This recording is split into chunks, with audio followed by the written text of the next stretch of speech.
요즘은 하루하루 믿을 수 없는 사건들이 거의 매일 일어나고 있는 것 같아요. 뉴스를 볼 때마다 깜짝깜짝 놀랄 만한 충격적인 일들이 많죠. 최근 나를 가장 충격에 빠뜨린 사건은 무엇입니까? 저 같은 경우에는요, 바로 이거예요. 야구 좋아하세요? 한화 이글스의 11연승. 이 야구를 평소에 안 보시는 분들은 이게 얼마나 대단한 일인지 모르실 텐데, 이건 예수님 재림 다음으로 놀라운 사건입니다. 있을 수 없는 일이 벌어진 거예요. 이 하나가 11연승을 한 게 무려 33년 만인데요. 마지막으로 11연승을 했을 때가 1992년. 그러니까 우리 지금 청년들 중에 대다수는 태어나지도 않았을 때, 이제서야 제가 사실을 밝히지만 저는 그때부터 이 이글스 팬이었습니다. 근데 야구를 워낙 못해서 어디 가서 팬이라고 말도 못하고 늘 숨어 지냈는데, 92년에는 이 빙그레였어요. 한화도 아니고 빙그레 이글스인데 강팀이었어요. 해태 타이거즈와 거의 쌍벽을 이루는 강팀이었는데, 그 뒤로 계속 내리막을 타더니 2000년대 들어서는 항상 꼴찌. 야구팀인데 야구 빼고 다 잘해요. 야구를 제일 못해서 경기를 했다면 지고요. 아니, 우리나라에서 제일 그 유명한 류현진 선수를 보유했던 팀이라니까요. 그런데 꼴찌를 했어요.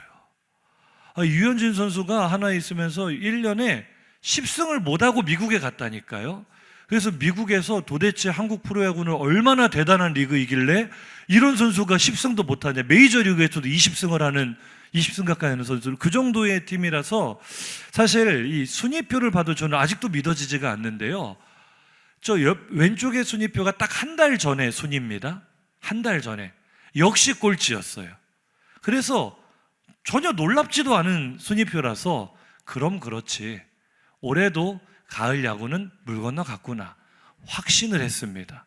그런데 이때 당시에 1위는요, 압도적으로 LG가요, 만나는 팀마다 다 이기는 거예요.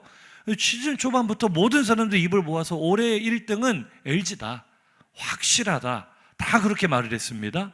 그런데 딱 이날부터요, 한화가 24번 경기를 해서 3번밖에 안 졌어요. 계속 이기는 거예요. 그래서 이제 오른쪽이 지금 어제 순위표예요. 몇 등이에요? 예수님 재림 다음으로 놀라운 사건이라니까요. 있을 수 없는 일이, 한 달 전에 누가 이것을 예언했으면 병원 가보라고 했을 거예요. 그건 있을 수 없는 일이다. 그러니까 완전히 역주행을 한 거죠. LG 팬들 입장에서는 믿을 수 없는 일을 눈뜨고 지금 보고 있는 거예요. 제가 이 순위표를 보면서 한 가지 깨달은 진리가 있습니다. 따라해 보실까요? 세상에 확실한 것은 없구나. 모두가 확실하다고 믿어도 그것은 확실하지 않아요. 세상에는 확실한 것이 없는 것 같아요. 사실 야구 이야기는 분위기가 무거워질까 봐 일부러 좀 했고요. 사실 가장 충격적인 사건은 어제 새벽에 있었죠. 어제 우리 토성축제에 나왔을 때 그 새벽에 무슨 일이 있었냐면은, 이 대통령 후보로 나왔던 어떤 분이 갑자기 자격이 박탈이 됐어요. 한밤중에. 이유도 없어요. 그냥 후보를 교체해야 된다고. 뭐 법도 없고 원칙도 없고, 얼마나 이 국제적인 망신인지. 아이고, 이게 진짜 있을 수도 없는 일이 벌어진 거예요.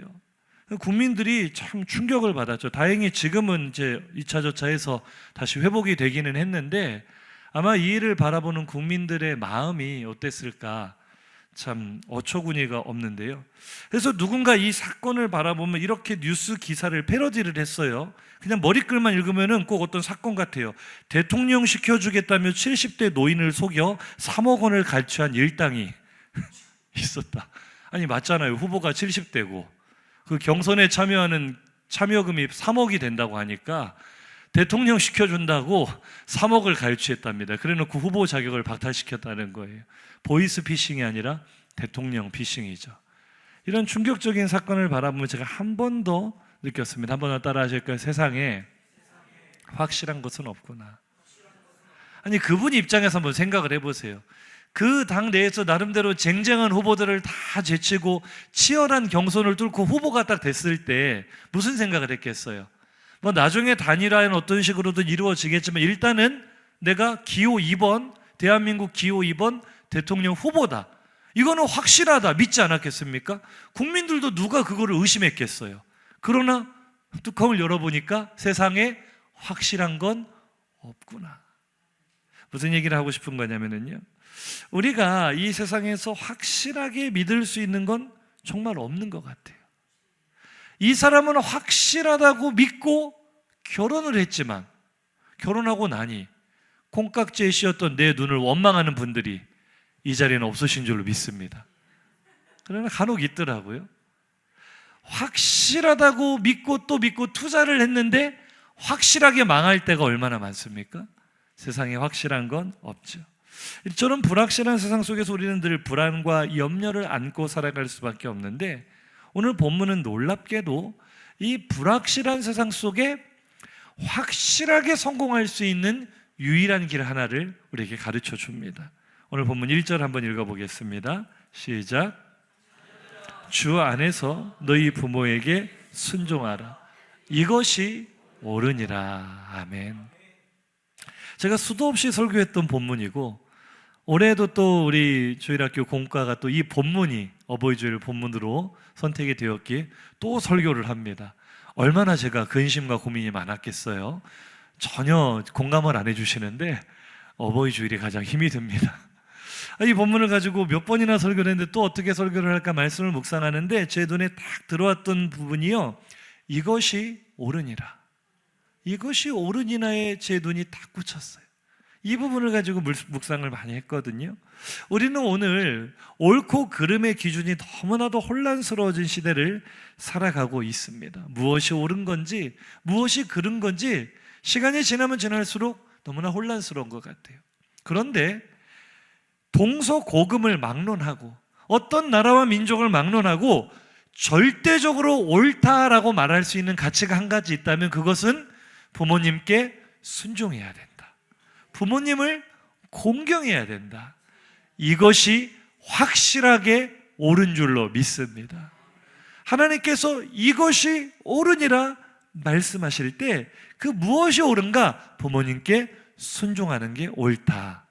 그럼 순종이 무엇인가? 오늘 헬라어 본문 원어를 보니까요, 휘파쿠오라는 단어를 썼어요. 순종하라. 이 순종하라 할 때 휘파쿠오는 사실은 두 단어가 합쳐진 단어인데 한 단어는 휘포라는 전치사입니다. 아래에서라는 뜻이에요. 곁에서가 될 수도 있겠지만 조금 더 깊은 주된 의미는 아래쪽에서, 휘포 아래에서. 그리고 또 다른 단어는 아쿠오라는 단어예요. 휘포와 아쿠오가 합쳐져서 휘파쿠오가 된 건데요, 아쿠오는 듣다라는 뜻이에요. 근데 그냥 듣다가 아니라 주의 깊게 듣다, 경청하다라는 뜻이에요. 그러니까 아래에서라는 휘포하고 경청하다라는 아쿠오가 합쳐졌으니까 순종은 뭐예요? 아래에서 듣는 거예요. 겸손하게 경청하는 것. 누구의 말을요? 부모님의 말씀을 겸손하게 경청하는 것이 순종인 줄로 믿습니다. 그리고 부모님의 말씀을 아래에서 겸손하게 듣는 것이 확실하게 옳은 것인 줄로 믿습니다. 이것이 옳다라는 데에는 이견이 있을 수가 없다는 거예요. 확실하게 옳은 길을 선택하시는 우리 성도들 되시기를 주의 이름으로 축복합니다. 그런데 이 부모님께 순종하는 것은요, 또 부모님께 효도하고 공경하는 것은 확실하게 옳은 일일 뿐만 아니라 불확실한 이 세상 속에서 가장 확실하게 성공할 수 있는 길이기도 하다는 것을 기억하시기 바랍니다. 오늘 본문 2절 3절 한번 읽어볼까요? 시작. 네 아버지와 어머니를 공경하라. 이것은 약속이 있는 첫 계명이니 이로써 네가 잘되고 땅에서 장수하리라. 아멘. 우리가 지난주에도 우리 장성원 목사님이 말씀해 주셨지만 기도하는 자녀는 망하지 않는다고 말을 하잖아요. 그러니까 기도하는 어머니, 그 밑에 있는 자녀는 망하지 않는다고 우리가 믿는 것처럼 그보다 더 확실하게 성경이 명시하고 있는 망하지 않는 확실한 길은요, 효도하는 자녀는 망하지 않습니다. 부모님을 공경하는 자녀는 망하지 않습니다. 망하지 않는 정도가 아니라 무조건 잘 됩니다. 옆 사람에게 한번 인사해 보세요. 부모님 공경하면 확실하게 잘 됩니다. 확실하게 성공합니다. 왜요? 성경에 분명히 기록해 놓으셨어요. 이것이 네가 땅에서 잘 되는 길이다. 네가 장수하는 길이다. 예배 잘 드린다고 땅에서 잘 된다고 약속하지 않으셨어요. 기도 열심히 한다고 땅에서 잘 된다고 말씀하지 않으셨어요. 이것은 아주 특별한 약속입니다. 이것은 하나님께서 묻지도 따지지도 않고 무조건 잘 되게 해주겠다는 약속인데, 어떻게 할 때요? 너의 아버지와 너의 어머니를 전심으로 공경하고 순종하고 그분들에게 효도할 때, 효도하는 자녀가 망하는 법이 없는 줄로 믿으시기 바랍니다. 우리에게 많은 계명을 하나님이 주셨지만 그 중에 네 부모를 공경하라는 이 5계명은요, 유일하게 하나님의 약속이 붙어있는 계명이에요. 우리가 약속이 있는 첫 계명이라고 말을 하잖아요. 물론 우리가 10계명을 읽어보면 이 계명에도, 우상을 섬기지 말아라라는 계명에도 약속이 있는 것처럼 보이기는 해요. 그러니까 약속이 있는 두 번째 계명 아닙니까? 이 계명에도 약속이 있는데, 그런데 이 계명의 약속은 약속이라기보다는 하나님의 성품 그 자체를 말하는 거예요. 하나님을 사랑하고 하나님을 섬기는 자에게는 1000대까지 복을 주시는 하나님의 성품. 악을 행할 때는 3, 4대까지 복하시지만 선을 행할 때는 1000대까지 복을 주시는 것은 내가 그렇게 해주겠다라는 약속이라보다는 하나님이 그런 분이라는 거예요. 그런데 5계명은 분명한 조건절로서 약속이 붙어 있어요. 네가 부모를 공경해야 된다. 공경하기만 한다면 내가 이런 일을 너에게 이루어 주겠다. 신명기 5장 16절 그 계명을 한번 읽어보겠습니다. 시작. 너는 네 하나님 여호와께서 명령한 대로 네 부모를 공경하라. 그리하면 네 하나님 여호와가 네게 준 땅에서 내 생명이 길고 복을 누리리라. 아멘. 10계명을 보면 다른 계명들은요 다 명령이에요. 명령. 살인하지 마, 도둑질하지 마, 거짓 증거하지 마. 다 명령으로 끝나죠. 뭐 가타부타 부연 설명이 없어. 그건 하지 말아야 될 것. 계명은 해야 될 것과 하지 말아야 될 것에 명령으로 이루어져 있어요. 명령이라는 것은 묻지도 따지지도 말고 이유를 묻지 말고 무조건 지켜야 되는 법입니다. 법. 그걸 잘 지켰다고 해서 상 받을 일이 아니고 당연히 지켜야 되는 법이 바로 계명인 줄로 믿습니다. 그런데 이 5계명만 특이하잖아요. 조금 전 우리가 읽었던 10계명의 5계명만 너는 부모를 공경해라. 하나님의 명령이다. 부모를 공경해라. 여기서 끝나도 이상해요? 안 이상해요? 전혀 이상하지 않아요. 계명이니까요. 법이니까요. 다른 법들하고 똑같이 내 부모를 공경해라. 끝! 해도 자연스럽습니다. 그런데 붙이시죠. 하나님께서 부연 설명을 붙이세요. 공경해라. 그리하면 내가 너에게 네 생명이 길게 해주겠다. 네가 복을 받게 해주겠다. 하나님의 약속은 확실한 줄로 믿습니다. 하나님의 약속은 반드시 이루어지는 줄로 믿습니다.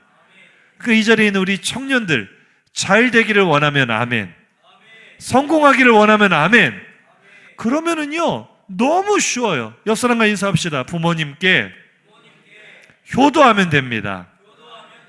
부모님을 공경하면 됩니다.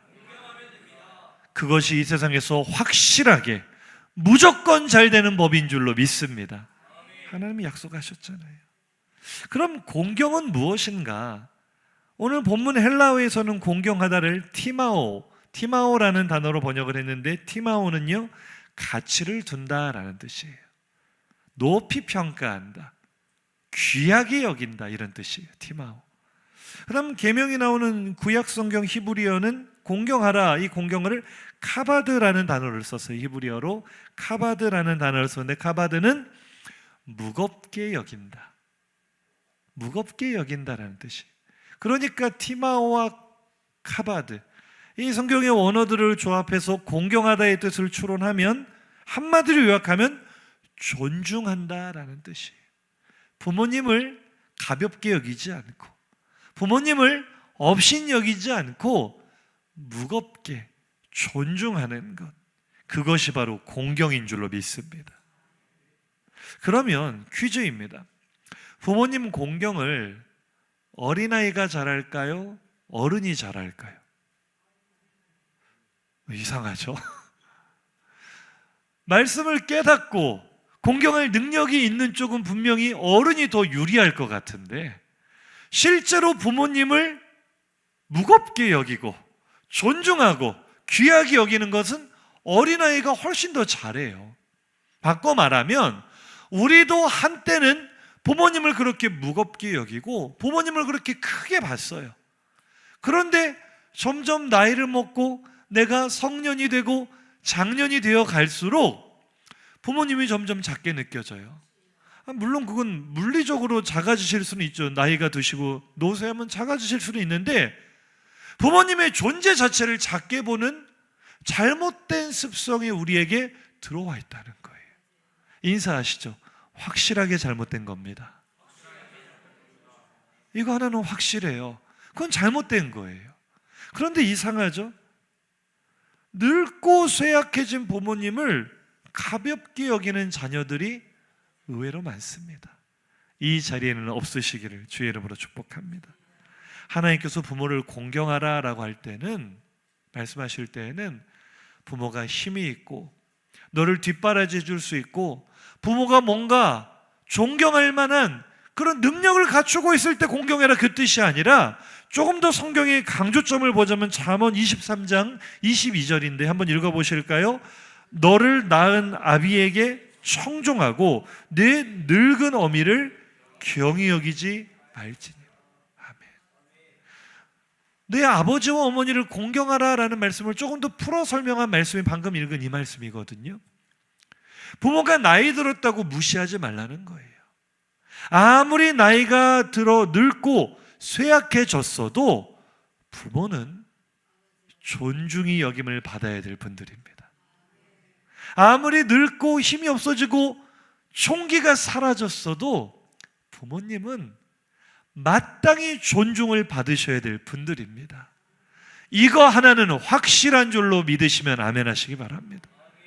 하나님이 그렇게 말씀하고 있잖아요. 늙었다고 부모를 무시하면 안 된다는 거예요. 맨날 똑같은 얘기한다고 부모님을 타박하면 안 된다는 거예요. 나이가 들면 기억력도 감퇴하고 이 말을 몇 번이나 반복했는지 생각도 나지 않고 계속 하신 말씀을 또 하실 수 있어요. 옆 사람 보고 인사합시다. 그대는 안 그럴 것 같죠? 우리도 다 그렇게 됩니다. 그렇게 돼요. 그런데 자녀들은요, 그 타박하잖아요. 했던 말도 한다고 타박하고 노인네라고 타박하고. 그게 잘못됐다는 것은 확실합니다. 믿으십니까? 우리 부모님을 공경하는 화평케 되기를 주의 이름으로 축복합니다. 때로는 시대에 뒤떨어진 부모님이 답답하게 느껴질 때가 있죠. 그래도 우리는 부모님을 공경하고, 즉 존중히 여기고 순종해야 됩니다. 즉 아래에서 겸손히 들어야 합니다. 이것이 오늘 하나님께서 우리에게 확실하게 옳다고 말씀하시는 내용인 줄로 믿습니다. 오늘 이것이 옳으니라, 제가 이 말씀을 많이 묵상했다 그랬잖아요. 이 옳으니라, 이 헬라어가 디카이오스라는 단어를 썼는데, 디카이오스라는 단어의 원뜻은요, 합당하다, 딱 맞다. 뭐에 딱 맞고 뭐에 합당한가? 의로움에 합당하다. 특별히 하나님의 선하심과 하나님의 의로우심에 꼭 맞는 상태를 디카이오스라고 해요. 그러니까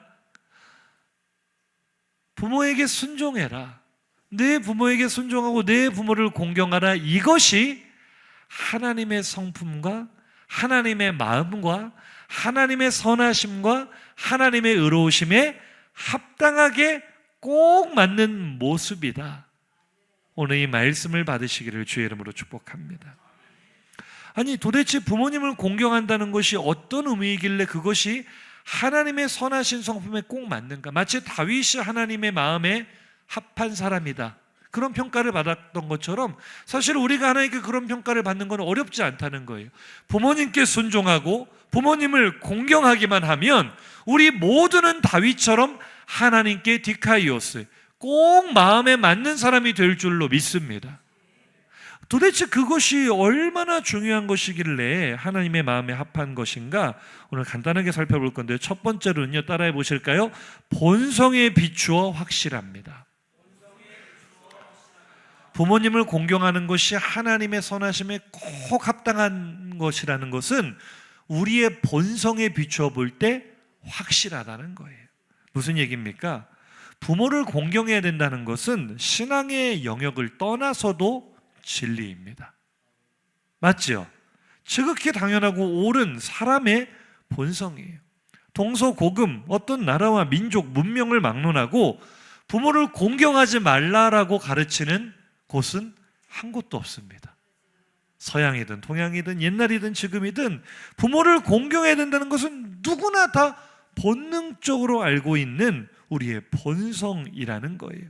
오히려 부모를 공경하지 않는다는 것은 그 사회와 그 나라와 공동체가 망할 때가 되었다는 지표입니다. 성경이 그렇게 말하고 있어요. 디모데후서 3장 1절 2절입니다. 시작. 너는 이것을 알라. 말세에 고통하는 때가 이르러 사람들이 자기를 사랑하며 돈을 사랑하며 자랑하며 교만하며 비방하며 부모를 거역하며. 말세, 고통하는 때, 멸망에 다가온 사회의 특징이 무엇입니까? 부모님을 거역하는 시대. 그런 세대. 부모 공경이 무너진 것은 망할 때가 되었다는 증거입니다. 한번 따라 하시죠. 부모님을 공경하지 않으면 확실하게 망합니다. 이게 성경이 우리에게 가르쳐 주시는 진리예요. 그러니까 오늘 우리는 이 말씀을 이렇게 받아들여야 돼요. 나는 확실하게 잘 되는 길로 가고 있는가? 아니면 확실하게 망하는 길로 가고 있는가? 부모님께 순종하고 부모님을 공경한다면 확실하게 성공하는 길로 걸어가고 있는 것이요, 부모님을 업신여기고 거역하고 무시하고 있다면 확실하게 망하는 길로 가고 있다는 사실을 꼭 기억하시기 바랍니다. 부모님을 공경하는 것이 하나님의 선하심과 의로우심에 꼭 맞다. 이것이 확실한 두 번째 증거는 따라 하실까요? 율법에 비추어 확실합니다. 하나님의 선하심에 부모 공경이 꼭 맞는 것이다. 이것이 확실한 증거는 율법도 그렇게 증언을 하고 있어요. 앞서 살펴본 것처럼 부모를 공경하라는 것은 10계명에 포함된 율법의 핵심이죠. 이것은 우리가 선택할 수 있는 것이 아니라는 뜻이에요. 따라합시다. 부모님 공경은 법입니다. 계명입니다. 그래서 구약 성경을 보면은 부모를 공경하라는 것은 강제성을 띠고 있어요. 바꿔 말해서 부모를 공경하지 않는 자식, 부모를 업신여기고 욕하고 때리는 자식은 끌어다가 돌로 쳐서 죽이라 그랬습니다. 이것은 지키지 않고를 내가 선택할 수 있는 것이 아니라 반드시 지켜야 되는 계명이라는 거예요.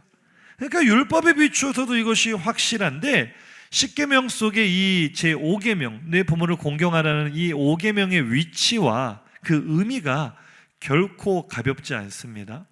10계명의 두 돌판을 한번 생각해 볼 때 우리에게 익숙한 이미지는 4+6이에요. 무슨 얘기면 한쪽 돌판에 1계명부터 4계명까지, 또 나머지 한쪽 돌판에 5계명부터 10계명까지를 적어놓고 앞쪽 1에서 4계명은 하나님께 대한 우리의 의무, 나머지 5에서 10계명 6가지의 계명은 사람에 대한 우리의 의무로 이렇게 우리가 해석을 하죠. 우리에게 이게 좀 일반적이고 아마 성경책 뒷면에 10계명이 있을 거예요. 펴보시면 꼭 그렇게 돼 있을 거예요. 왼쪽에는 1에서 4까지, 오른쪽에는 5에서 10까지, 4+6으로 10계명이 이렇게 기록이 되어 있죠. 우리가 이것을 어떻게 해석하기 때문에 그런 거예요? 부모님을 공경하라는 이 계명은 사람에게 우리가 지켜야 될 의무 중에 몇 번째다? 첫 번째다. 가장 중요한, 사람과 사람 사이에 지켜야 될 계명 중에 가장 중요하고 가장 핵심이 되는 첫 번째 의무, 첫 번째 계명이 있다면 부모 공경이다. 상당히 일리가 있는 해석이고 배치입니다. 그런데 참 특이하게도 이제 사진이 다음 사진인데요. 이건 유대인들이 생각하는 10계명의 두 돌판입니다. 조금 전에는 5계명이 오른쪽 돌판의 맨 위에 있었는데 유대인들이 생각하는 십계명은 5+5예요. 5계명이 왼쪽 아래로 내려가 있습니다. 이것은 어떤 의미인가? 유대인들은 이 계명을 이렇게 해석한다는 거예요. 부모님을 공경하는 것은 사람에 대한 의무를 초월하는 개념이라는 거예요.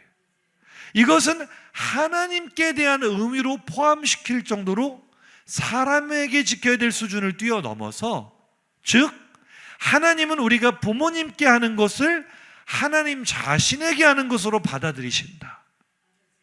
이해가 되시면 아멘 하시기 바랍니다. 그렇게 중요한 계명이라는, 그러니까 10계명의 두 돌판을 4+6으로 해석을 하든 5+5로 해석을 하든 5계명의 위치는 너무나 중요한 거예요. 하나님께 하듯 부모님을 대해야 되고, 사람 사이의 계명 중에 가장 큰 계명, 바로 부모님에 대한 공경인 줄로 믿습니다. 그래서 이 레위기를 보면 레위기 19장인데요. 레위기는 하나님의 백성을 만들기 위한 교과서잖아요. 레위기의 주제가 19장에 나오는데 한번 읽어보겠습니다. 시작. 너는 이스라엘 자손의 온 회중에게 말하여 이르라. 너희는 거룩하라. 이는 나 여호와 너희 하나님이 거룩함이니라. 너희 각 사람은 부모를 경외하고 나의 안식일을 지키라. 아멘. 이 이후로 지켜야 될 율법과 계명들이 쭉 나열이 되는데요. 중요한 것은 이 레위기 19장의 서두가 레위기의 주제일 뿐만 아니라 율법의 목적이에요. 하나님께서 율법을 주시는 목적이 무엇입니까? 너희는 하나님이 거룩한 것처럼 너희도 거룩해야 된다는 거예요. 거룩한 백성으로 만드는 지침서가 바로 율법이고 레위기인 줄로 믿습니다. 그런데 보세요. 말씀 다시 한번 띄워보시면 주제를 선언을 했어요. 너희는 거룩해야 된다. 하나님의 거룩하심처럼 너희는 거룩해야 된다라고 율법의 주제를 선포하신 다음에 첫 번째로 나오는 계명이 뭐예요? 각 사람은 부모를 공경하고. 할렐루야. 우리가 이 부모님을 공경하라는 하나님의 말씀을 가벼이 들어서는 안 되는 이유가 바로 이것입니다. 하나님께서 이 계명을 얼마나 중요하게 생각하시는지. 거룩한 백성을 만드는 첫걸음이 바로 부모를 공경하라는 거예요. 바꿔 말하면 부모를 공경하지 않는 사람은 하나님의 백성이 될 자격이 없다라는 뜻이에요. 우리 옆 사람과 인사합시다. 부모를 없이 여기는 사람은 하나님의 백성이 될 수 없습니다. 한번 인사하시죠. 부모를 공경하지 않는 사람은 하나님 나라에 들어갈 수 없습니다. 그러니까 기독교의 이 진리를 오해하는 사람들은 이렇게 생각하죠. 너희들은 어떻게 마음대로 제멋대로 살아도 내가 회개했다, 예수 믿었다, 고백만 하면 천국 간다고 말하지 않느냐? 오해입니다. 우리의 입술로 고백된 신앙은 삶으로 증명되어야 됩니다. 세상이 말하는 어떤 기준보다 더 높습니다. 세상은 늙은 부모를 업신여기고 박대할지 몰라도 우리 믿는 사람들은 그렇게 할 수가 없는 이유가 부모님을 공경한다는 것이 내가 하나님의 백성임을 증명하는 길이기 때문에 그래요. 믿으시면 아멘 하시기 바랍니다. 혹시 부모님 공경에 대해 좀 소홀하셨던 분들이 계시다면 오늘 이 말씀에 따라 우리의 부모님을 향한 태도와 행동과 모든 삶과 말이 바뀌기를 주의 이름으로 축복합니다. 이 하나님의 거룩하심에 딱 맞는 것이 확실하다는 것을 율법이 증명하고 있어요. 마지막으로 우리가 부모님을 공경하는 것이 하나님의 선하심에 꼭 맞다는 것을 무엇이 증명합니까? 따라합시다. 복음에 비추어 확실합니다. 복음이 부모님 공경이 하나님의 선하심에 꼭 부합한다는 것을 증명하고 있어요. 1절 다시 한번 읽어볼까요? 시작. 자녀들아 주 안에서 너희 부모에게 순종하라. 이것이 옳으니라. 아멘. 제가 오늘 본문을 말씀을 준비할 때 두 구절에 제가 굉장히 집중을 했는데 첫 번째는 아까 말씀드렸던 이것이 옳으니라였고 두 번째는 주 안에서예요. 주 안에서. 주 안에서 부모님께 공경하는 것이, 부모에게 순종하는 것이 옳다. 이 말씀이 무슨 말씀일까? 생각해 보면 이 주 안에서라는 이 표현은요, 복음의 핵심을 나타내는 표현입니다. 복음이 무엇입니까? 우리가 예수 그리스도 안에서 새 생명을 얻었다는 기쁜 소식입니다. 우리가 예수 그리스도 안에서 영생을 얻었다는 소식이 바로 복음입니다. 복음을 누리는 삶은 예수 그리스도 안에서 살아가는 삶인 줄로 믿습니다. 그러니까 부모에게 순종하는 것, 부모님을 공경하는 것은 예수 안에 있는 성도라면, 복음 안에 있는 성도라면 누구나 지켜야 될 의무라는 것을 말씀하고 있는 것입니다. 복음 밖에 있는 사람은 하나님이 옳다 인정하시는 부모 공경을 할 수 없다는 의미예요. 진짜로 하나님의 선하심에 부합하는 꼭 맞는 부모님 공경은 주님과의 관계가 바르게 정립된 사람만이 할 수 있는 것인 줄로 믿습니다. 왜냐하면 오늘 고람대오 중창단 사중창으로 찬양했는데 찬양의 가사에도 나오잖아요. 우리가 어머니의 사랑을 통해, 아버지의 사랑을 통해 하나님의 사랑을 만난다 그랬잖아요. 이게 상호 보완이 되는 거예요. 주님과의 관계가 뜨거운 사람은 조건 없이 부어주시는 주님의 사랑을 경험하면서 자연스럽게 눈을 부모님께 돌리게 됩니다. 왜냐하면 이 세상에 존재하는 수많은 사랑 가운데 친구 사이의 우정 같은 사랑도 있고, 남녀 간의 사랑도 있고, 여러 스승과 제자의 사랑, 여러 사랑이 있을 수 있겠지만 하나님의 사랑을 가장 닮은 사랑이 있다면 그거는 자식을 향한 부모님의 사랑입니다. 왜 그 사랑이 하나님의 사랑을 가장 닮았냐면 그 사랑만이 아무 조건이 없기 때문이에요. 부모님은 어떤 조건을 가지고 자녀를 사랑하지 않죠. 내 자녀니까 그냥 사랑하는 거예요. 본능적으로 사랑하는 거예요. 그 자녀가 부모에게 잘못해도 부모의 사랑은 포기를 모릅니다. 꺾이지 않습니다. 마치 우리가 끊임없이 하나님을 배반하고 하나님의 마음을 아프시게 하고 곁길로 가도 끝까지 우리를 포기하지 않으시는 하나님의 사랑을 그대로 담지 않았습니까? 그래서 주님 안에 거하는 성도는 부모님의 사랑을 달리 볼 수밖에 없는 거예요. 주님의 사랑을 경험했기 때문에, 그 사랑 안에 살고 있기 때문에 부모님을 공경할 수밖에 없는 줄로, 복음 안에 부모님께 순종할 수밖에 없는 줄로 믿으시기 바랍니다. 따라합시다. 부모님이 나에게 뭘 해주어서가 아니라 부모님 그 자체로 가장 귀한 선물입니다. 아멘. 그래서 오늘 결론인데요, 제가 가장 은혜 받은 구절은 사실은 오른이라도 아니고 주 안에도 아니고 1절 다시 한번 보겠습니다. 시작. 자녀들아, 주 안에서 너희 부모에게 순종하라. 이것이 옳으니라. 제가 다시 한번 읽어볼게요. 맞나 틀리나 보세요. 자녀들아, 주 안에서 남의 부모에게 순종하라. 맞아요, 틀려요? 그럼 이렇게 한번 읽어볼게요. 자녀들아, 주 안에서 좋은 부모에게 순종하라. 맞아요, 틀려요? 대답 좀 해보세요. 자녀들아, 주 안에서 유산 많이 물려주는 부모에게 순종하라. 맞아요, 틀려요? 우리가 세상의 기준으로 보면은요, 좋은 부모가 있고 나쁜 부모가 있는 것 같습니다. 요즘 보면 그래요. 세상의 기준으로 보면 가진 것이 많은 부모가 있고 가진 것이 적은 부모가 있는 것 같아요. 세상의 기준으로 보면 많이 배운 부모가 있고 적게 배운 부모가 있고요. 세상의 기준으로 보면 부유한 부모가 있고 가난한 부모가 있어요. 그런데 주 안에서는요, 내 부모밖에 없습니다.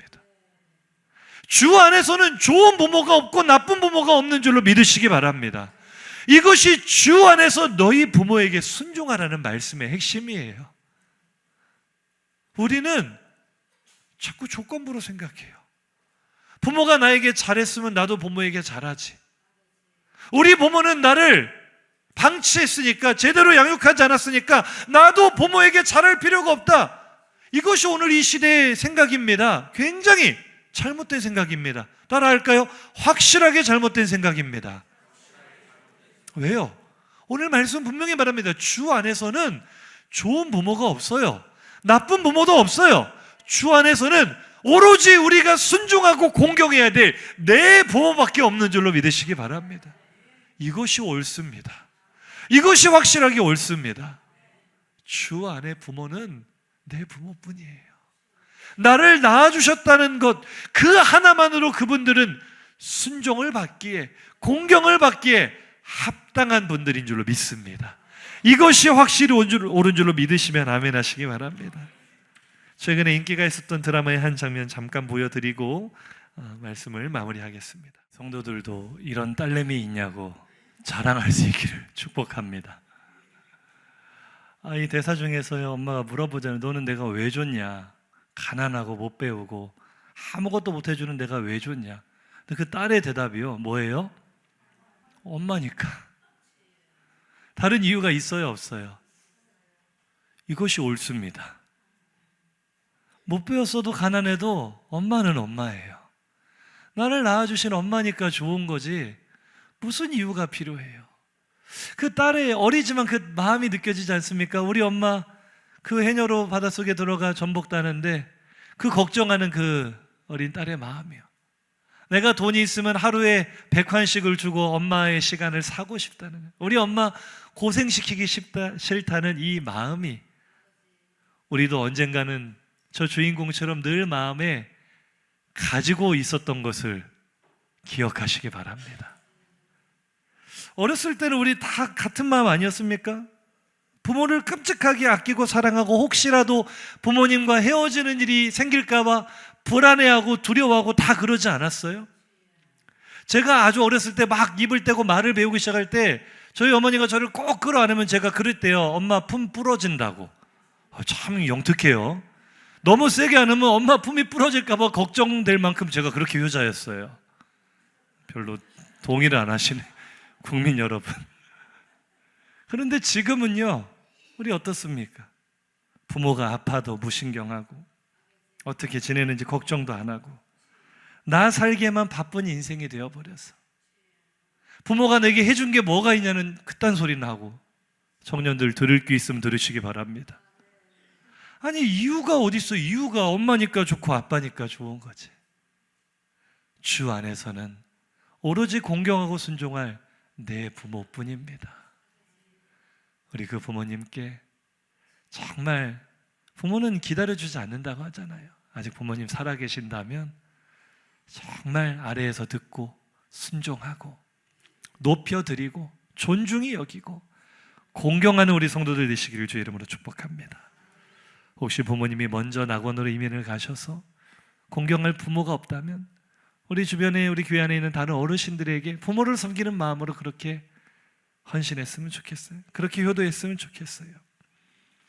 주 안에서 내 부모에게 순종하고 공경하기를, 이것이 옳다는 것 하나만큼은 확실하다는 것을 기억하시고 그렇게 순종하시기를 주의 이름으로 축복합니다.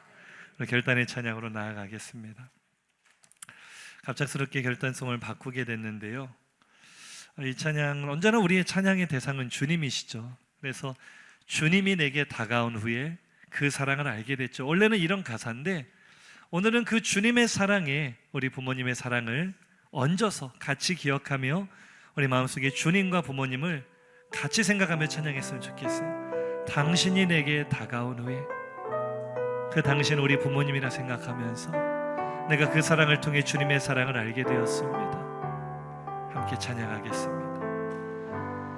당신이 내게 다가온 후에 그 사랑을 알게 됐지요.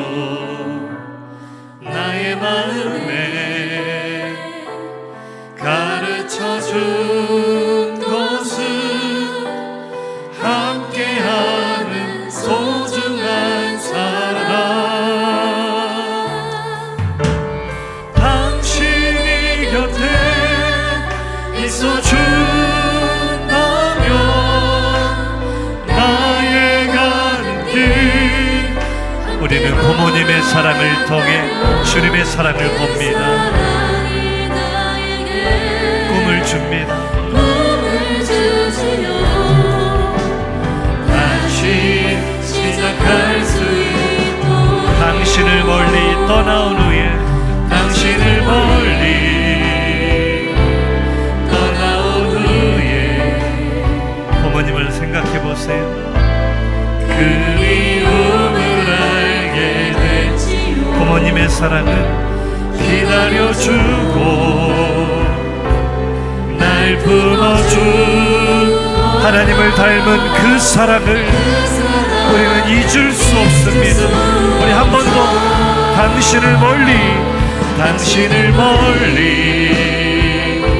우리가 어른이 된 후에 그 사랑 그리움을 알게 됐습니다.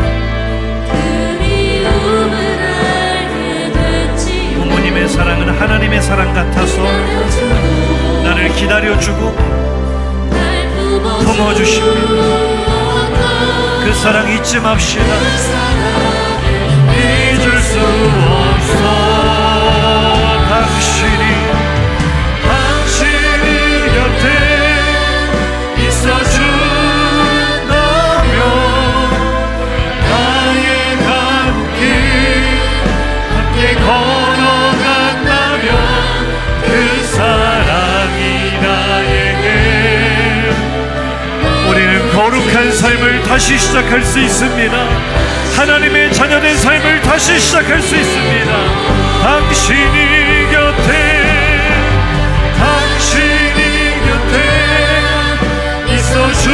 있어준다면 나의 갈 길 함께 걸어간다면 그 사랑이 나에게 꿈을 주지요. 다시 시작할 수 있도록. 할렐루야. 우리 자녀들은 잘 들으십시오. 부모님이 아직 생존해 계신다면 그것이 얼마나 큰 복과 은혜인지 모릅니다. 내가 순종할 수 있고 공경할 수 있는 부모님이 살아 계시기만 해도 우리는 언제든지 다시 하나님의 백성으로 거룩한 삶을 다시 시작할 수 있는 복받은 사람들인 줄로 믿습니다. 이것이 옳으니라 주님 하나님 말씀하시는데, 이것이 확실하게 하나님의 백성답게 사는 길이요 확실하게 복받는 길이라고 하시는데, 그것을 하지 않았다면 우리는 확실하게 잘못된 삶을 살아온 것입니다. 이거 하나는 확실합니다. 오늘 이 시간 말씀을 품고 기도하시기 바랍니다. 하나님, 내게 무엇보다 소중한 부모님을 주셨습니다. 세상이 말하는 좋은 부모, 나쁜 부모가 따로 있는 것이 아니라 내 부모, 주 안에서 내가 순종하고 내가 공경할 내 부모님을 내게 주신 것을 감사합니다. 이제는 말씀을 따라 공경하며 살겠습니다. 순종하며 살겠습니다. 하나님을 섬기듯이 우리 부모님을 섬기며 살겠습니다. 우리 이렇게 결단하는 마음으로 주여 한번 부르짖고 통성으로 기도하겠습니다. 주여